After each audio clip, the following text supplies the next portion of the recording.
ಸೂರ್ಯಕಾಂತಿ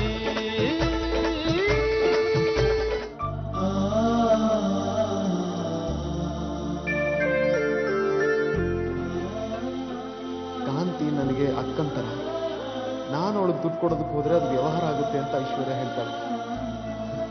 ಅದಕ್ಕೆ ನೀವೇ ತಗೊಂಡು ಹೋಗಿ ಅವಳಿಗೆ ದುಡ್ಡು ಕೊಡಿ ಅಂದ್ರು. ನನಗೆ ನೀನು ಸಂಬಂಧಪಟ್ಟವಳೆ ಅಲ್ವಂತ. ನೀನು ಈ ಮನೆಗೆ ಸಂಬಂಧಪಟ್ಟಿರೋದೇ ನನ್ನ ಕಾರಣಕ್ಕೆ ಅಂತ ಐಶ್ವರ್ಯಂಗೇನು ಗೊತ್ತು? ನೀನು ನನಗೋಸ್ಕರನೇ ಈ ಮನೇಲಿ ಇದೆಯಾ ಅಂತ ಪಾಪ ಅವಳಿಗೇನು ಗೊತ್ತು?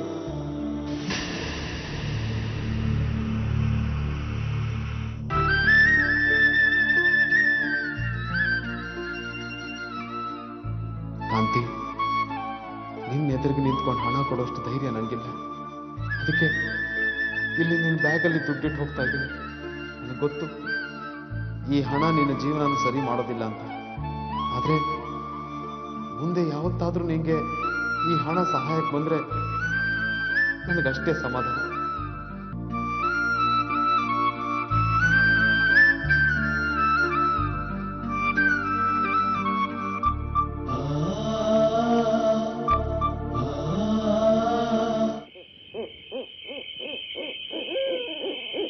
ರೇಣುಕಮ್ಮ, ನೀನ್ ಏನೇ ತಪ್ಪಿಸ್ಕೊಳ್ಳೋದಕ್ ಪ್ರಯತ್ನ ಪಟ್ರು ನೀನ್ ಮಾಡಿರೋ ತಪ್ಪುಗಳಿಂದ ತಪ್ಪಿಸ್ಕೊಳ್ಳೋದಕ್ ಸಾಧ್ಯನೇ ಇಲ್ಲ. ನೀನ್ ಮಾಡಿರೋದು ತಪ್ಪಲ್ಲ, ಅಪರಾಧ, ಮಹಾ ಅಪರಾಧ. ಹೌದು, ಅಪರಾಧನೇ ಮಾಡಿದ್ದೀನಿ ತಿಳ್ಕೊಳ್ಳಿ. ಅದಕ್ಕೆ ಪರಿಹಾರ ಏನು? ತಪ್ಪಿಗೆ ಅಪರಾಧಕ್ಕೆ ಶಿಕ್ಷೆ ತುಂಬಾ ಘೋರವಾಗಿರುತ್ತೆ. ಘೋರ ಶಿಕ್ಷಣ? ನಿನ್ನ ಬಲ ಕಿವಿನ ಕುಯ್ದು ಬಲಿ ಕೊಡೋದಕ್ಕೆ. ಬಲಿನ? ತಗೋತೀನಿ, ಇವಾಗ್ಲೇ ತಗೋತೀನಿ.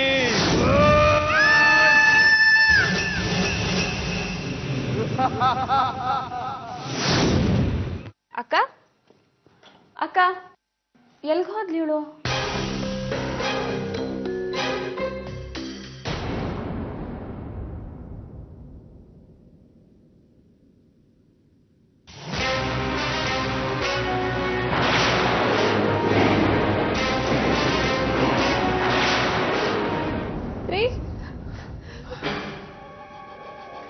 ಏನಾಯ್ತು ಐಶ್ವರ್ಯ? ಯಾಕೆಷ್ಟು ಗಾಬರಿ ಆಗಿದ್ಯಾ? ಪತ್ರ ನೋಡಿ. ಪತ್ರನ? ಯಾರ್ದಿದು? ಕಾಂತಿ ಅಕ್ಕನ್ ಕೋಣೆಲ್ ಸಿಕ್ತು. ಕಾಂತಿ ಕೋಣೆಲಿ ಈ ಪತ್ರ ಸಿಕ್ತಾ? ಎಲ್ಲ ಮುಗ್ದೋಯ್ತ್ರಿ. ಅಯ್ಯೋ, ನೀನೊಂದು ನಿಮಿಷ ತಡಿ ಐಶ್ವರ್ಯ. ಮೊದಲೇ ನನಗೆ ಗಾಬರಿ ಆಗ್ತಿದೆ. ಮೊದಲು ಇದ್ರಲ್ಲಿ ಏನಿದೆ ಅಂತ ಓದ್ತೀನಿ, ನೀ ಸುಮ್ಮನೆ ಇರು. ಓದಿ.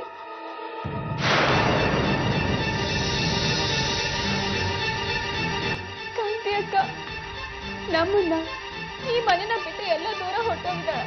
ಇಲ್ಲ, ಇದು ಸಾಧ್ಯ ಇಲ್ಲ. ಏನಾಯ್ತು ಅಂತ ತೊಡಗೆ? ಗೊತ್ತಿಲ್ಲ ರೀ. ನಿನ್ನೆ ಬೆಳಗ್ಗೆಯಿಂದನೇ ಕಾಂತಿ ಅಕ್ಕ ಯಾವತ್ತೂ ಇರೋ ತರ ಇರ್ಲಿಲ್ಲ.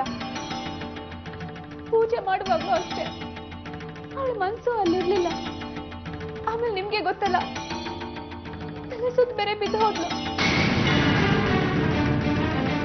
ದೀನ ಅಮಾವಾಸ್ಯೆ ಪೂಜೆ ಅಂತ ನಿನ್ನೆ ಬೆಳಗ್ಗೆ ಎಲ್ರೂ ಬೇಗ ಎದ್ದಿದ್ವಲ್ಲ, ನಿನ್ನೆ ರಾತ್ರಿನೂ ಬೇಗ ಮಲಗಿದ್ವಿ. ಅಷ್ಟೊಳಗೆ ಕಾಂತಿ ಅಕ್ಕ ಈ ಪತ್ರ ಬರೆದಿಟ್ಟು ಎಲ್ಲ ಹೋಗ್ಬಿಟ್ಟಿದ್ದಾಳೆ. ಇಲ್ಲ ಐಶ್ವರ್ಯ, ಇಲ್ಲ. ಕಾಂತಿ ಮನೆ ಬಿಟ್ಟು ಹೋಗ್ಬಾರ್ದು. ಮನೆ ಬಿಟ್ಟು ಹೋಗ್ಬಾರ್ದು. ಇದವಳ ಮನೆ, ಈ ಮನೆ ಅವಳದ್ದು. ಅವಳು ಈ ಮನೆ ಅವಳೆ. ಕಾಂತಿ ಮನೆ ಬಿಟ್ಟು ಹೋಗ್ಬಾರ್ದು. ಅಮ್ಮ, ಅಮ್ಮ, ಅಮ್ಮ, ಅಮ್ಮ, ಅಮ್ಮ, ಎಲ್ಲಿದೆಯಮ್ಮ? ಎಲ್ಲಿದೆಯಾ ಅಮ್ಮ?